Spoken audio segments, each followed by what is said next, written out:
So, as my continuing saga of failing to record, this is take two essentially. We're at the Dark Multiverses death metal event, Multiverses End. And the next tie-in in this series of the death metal saga. And yeah, I actually had recorded this initially, then it turns out I didn't record it, so I have failed at that. Yeah. Oh god. I failed.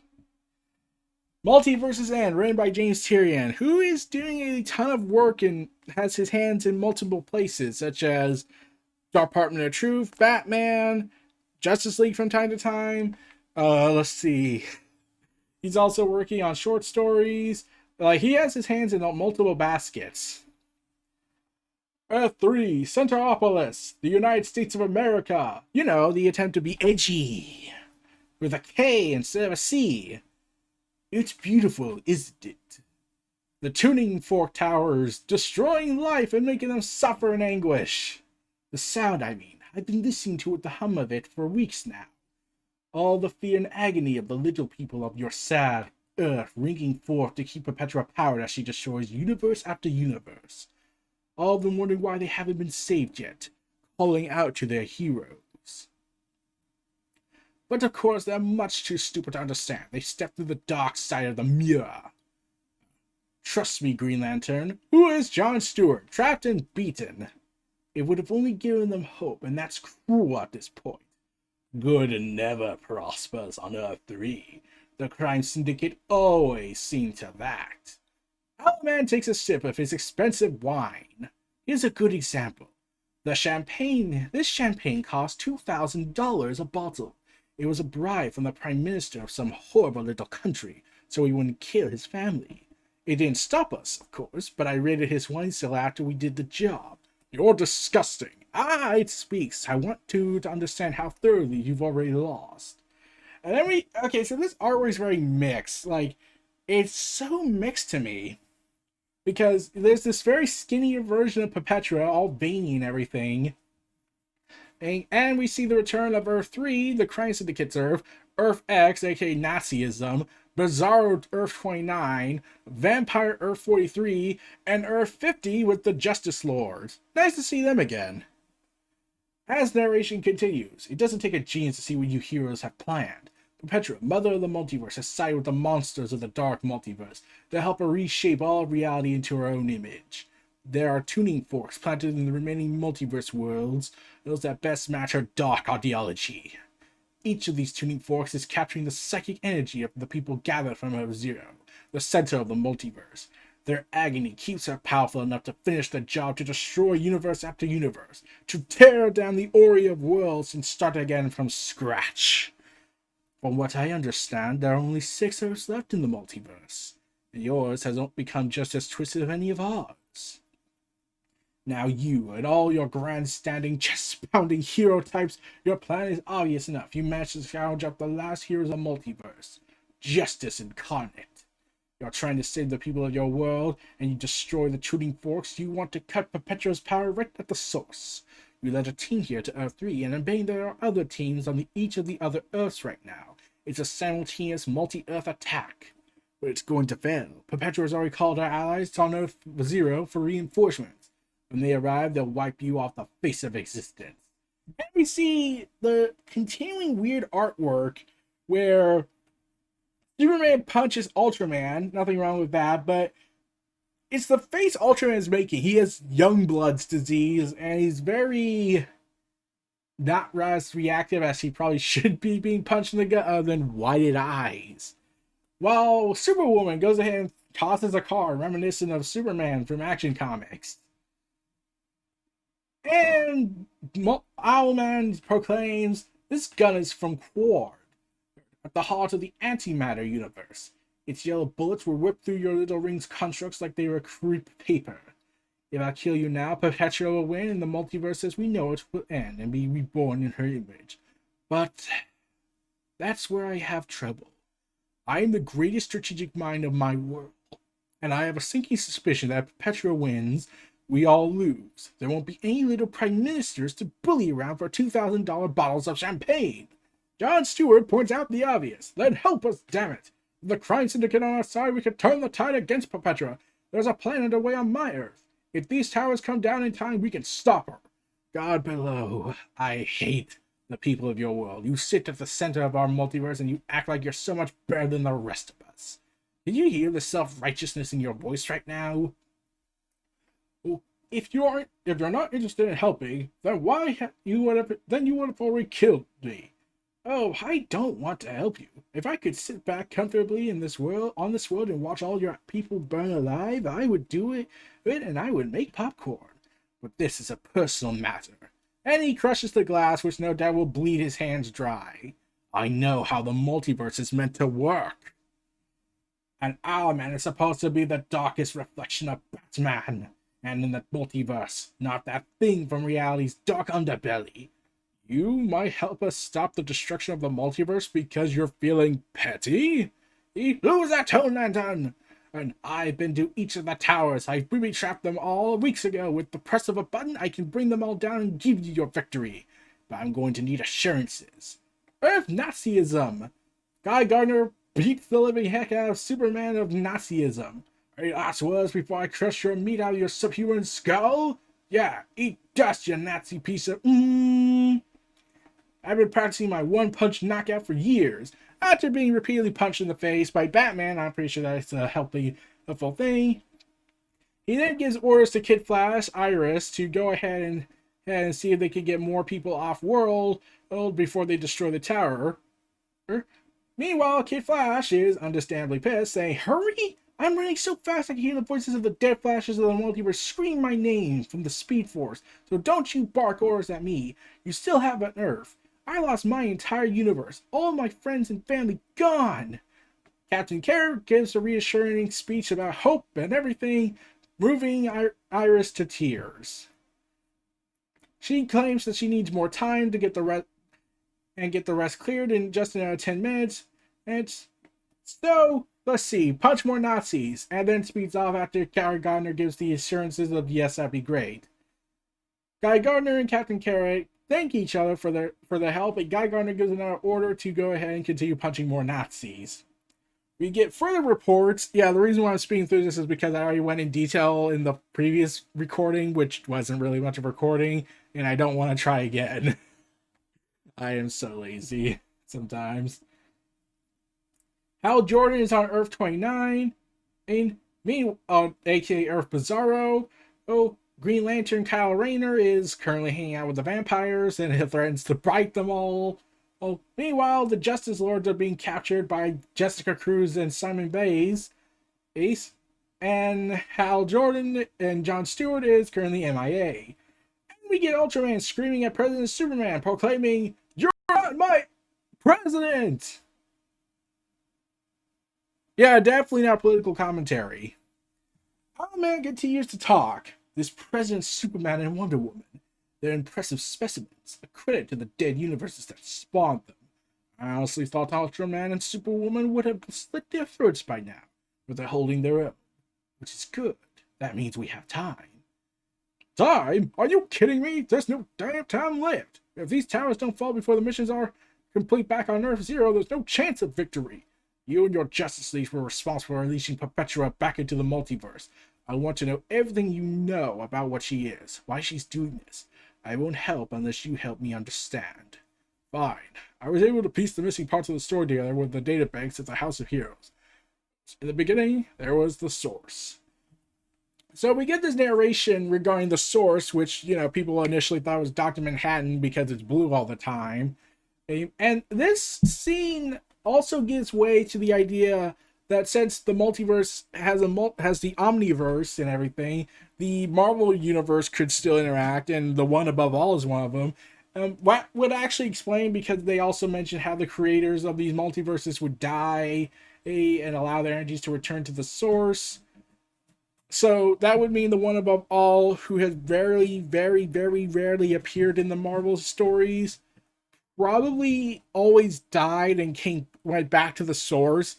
Then ultimately goes back when it's needed in case of a major crises like this, like the Secret Wars or the Infinity Trilogy.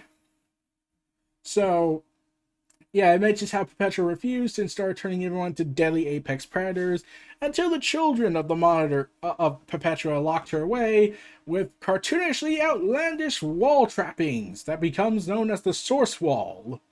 Still don't know how the other how the other creatures are trapped on the wall and just Perpetua. And they talk about the infinite Krona and all the infinite multiverses, the crises, and revealing that she's been whispering into all the main antagonists of Crisis on Infinite Earths, 0 Hour Crisis in Time, and Infinite Crisis, Final Crisis. So essentially, what they just said was that this is a gigantic Dragon Ball Z logic. Like, the previous villain was tough, and the next one's gonna be tougher. And we get these adorable scenes with Captain Carrot or with a little girl and they're hugging, and Captain Carrot breaks down when he remembers the tragedy of his world being viciously slaughtered. And then he says he almost felt hopeless before the Green Lantern showed up.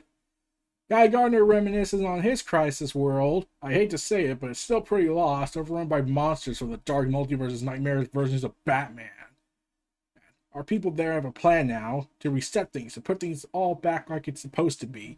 Yeah, I'm still trying to wonder, so how come there has not been a public outcry for the death of Bruce Wayne? Because by some logic, if all these Batman exist because the original Batman is, you know, afraid of becoming them, wouldn't it make sense to just have the people demand Batman's death? That would save everything, at least in their eyes.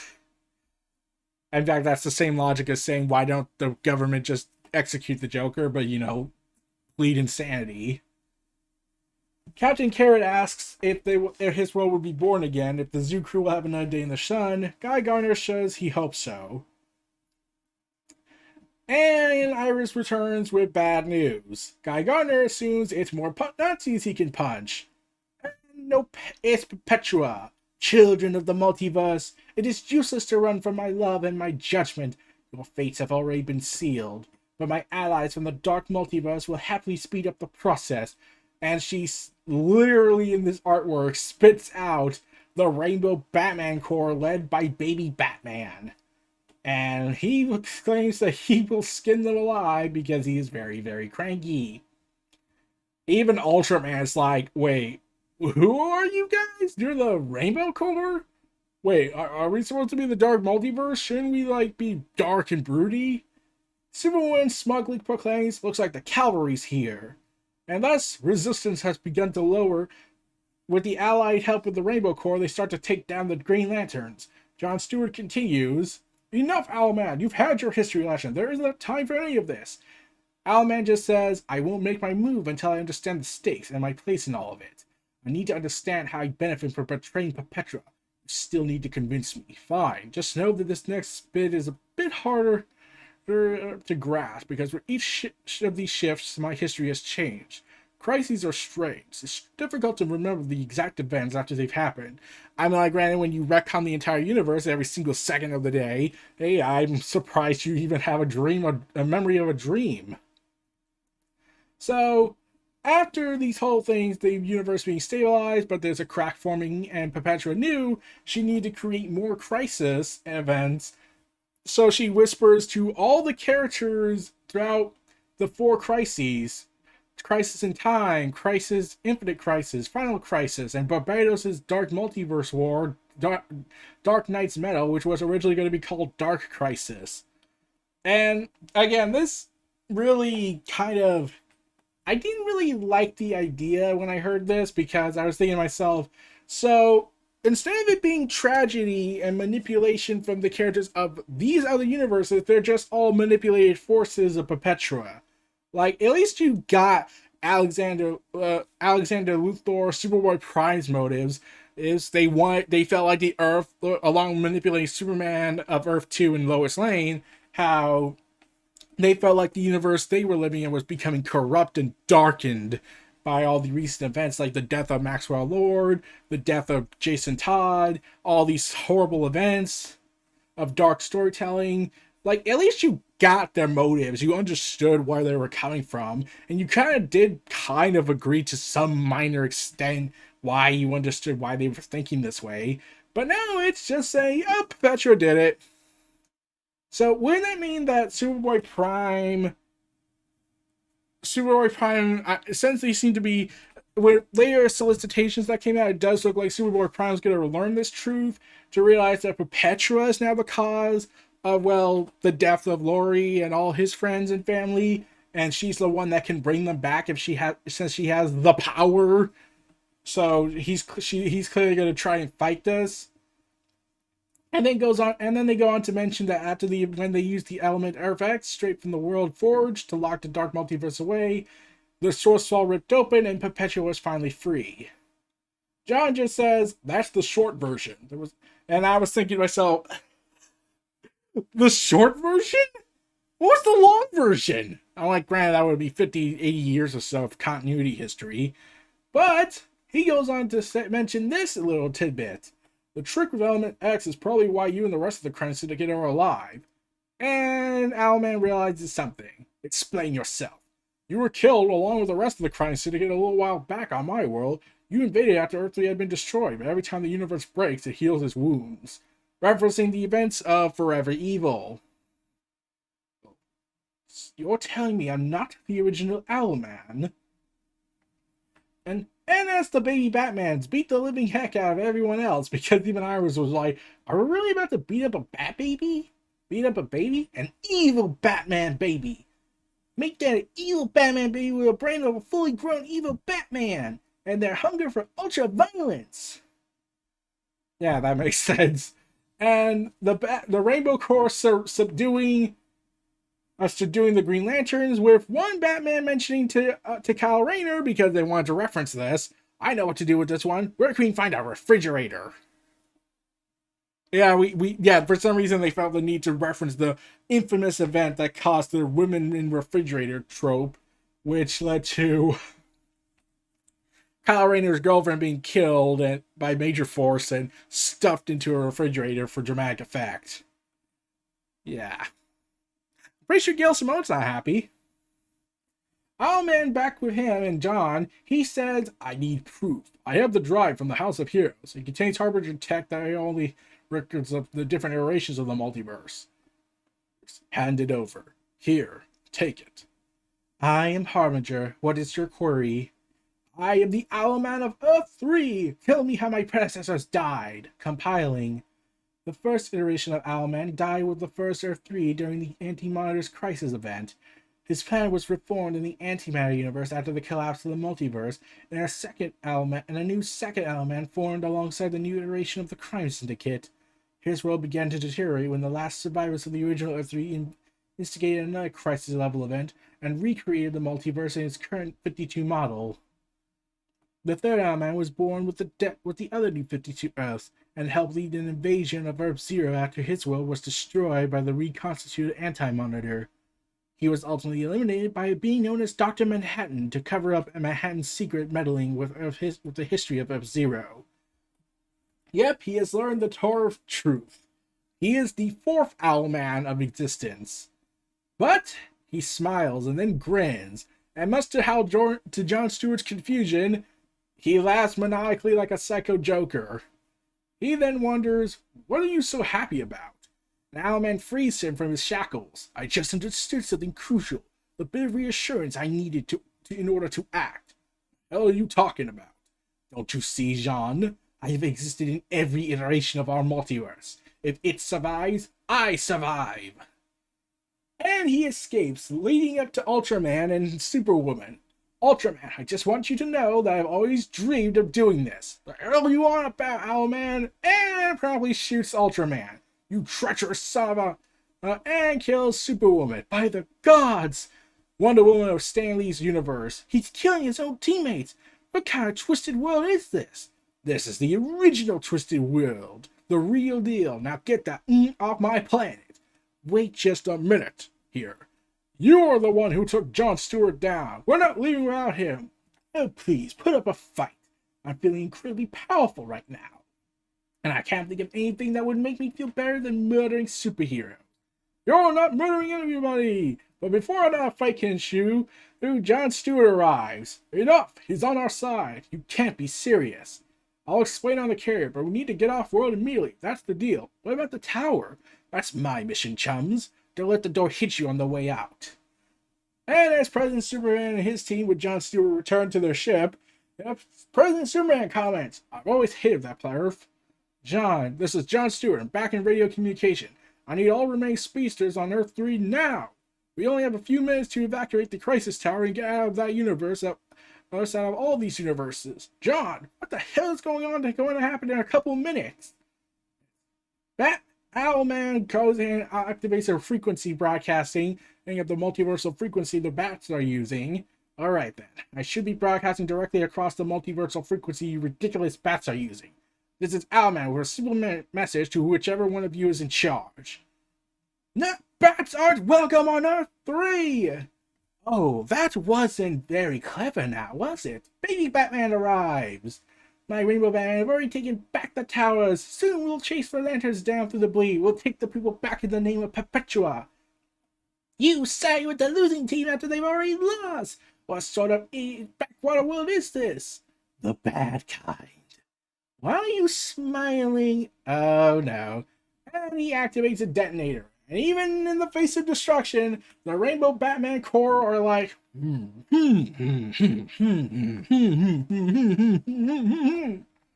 then they all explode. No, I'm a Batman. I can't lose. And Owlman grins like a psycho as Baby Batman screams out, I'm going to eat your heart with my baby teeth! And charges at Owlman into the tuning fork tower. Stop smiling! You're about to die! You don't get to enjoy it! Yes, I do. He slams Baby Bats into the tower. You see, I'm going to live forever. As long as there's a Batman in this multiverse, there will be an Owlman, his true dark reflection. I'm too good of an idea. But you evil baby Batman from the dark multiverse with all your stupid Rainbow Batman, you're a dumb idea. And nobody's going to remember you. Please, I'm just a weasel, and promptly explodes.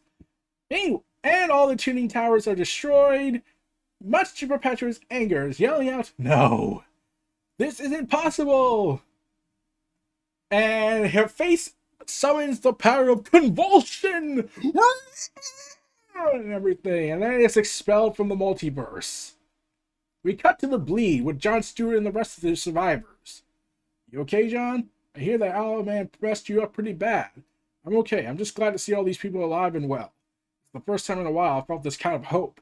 Don't get your hopes too much, pal. We're not back home yet. I think we both got a pretty good idea of the kind of battle we got left in front of us. Yeah, there's still something on your mind, I can tell. This whole experience has been backward. I thought we'd be the cavalry, but if it weren't for the original Dark Mirror of Batman, it all could have been all over like then. Yeah, it's a little weird when you think about it. But it would have actually been interesting to see Owlman take on the Batman last, see how that would have went. So as supplies are being gifted to the survivors, the citizens of Earth Zero, with Bizarro Bats and Bat Vampire, which is pretty weird. Guy Gardner just comments, multiverse stuff makes my head spin. I spent my day relying on a cartoon rabbit for emotional support. Captain Carrot, great guy. Yeah, what are we going to do with all these heroes? We have to hope that when we fix this, their worlds will return, but if not, we'll figure something out. Maybe some of them will stay with us on our Earth, help us rebuild. John, Guy, I have news. All the towers are down. Perpetua's barriers have just been removed. Good. Now let's hope everyone back in our world was as lucky as us. Carrier, take us home.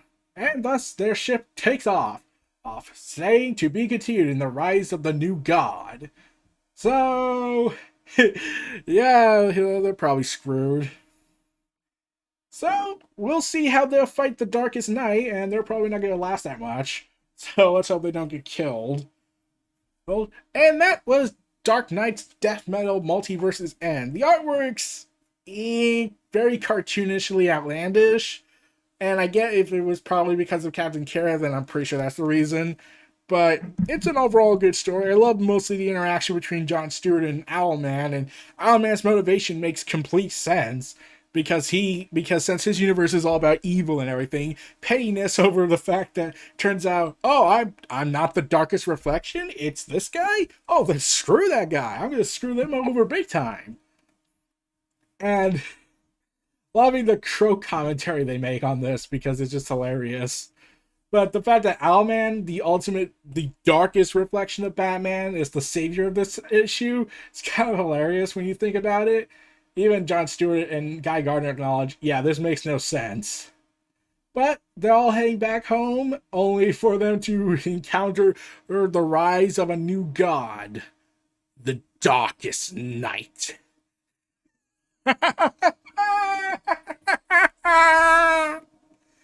So, those were my thoughts. So, Multiverse's End. So, for some reason, on certain sites, for some reason, they keep calling it Metaverse's End. Like, I get why they would mistake that because you know, they established that in Doomsday Clock, Dr. Manhattan discovered it to be a metaverse instead of a multiverse Earth. It's a metaverse, the center of all reality of multiverses. But yeah, I'm just as confused on that. But the idea of, but this clearly says Multiverse's End, and it doesn't take place on Earth Meta, as I like to jokingly refer to it as, on the metaverse Earth. So we'll have to see where this goes next. The heroes are probably screwed because, well, there's an evil Dark Knight running around chasing the Flashes and then coming after everyone else after issue 4, so they're probably not going to do well. So those were my thoughts on Dark Knight's Death Metal Multiverse's End. This was Neo Reality Entertainment. Feel free to like, comment, subscribe, and donate to 2 for more, and I'll see you all next time.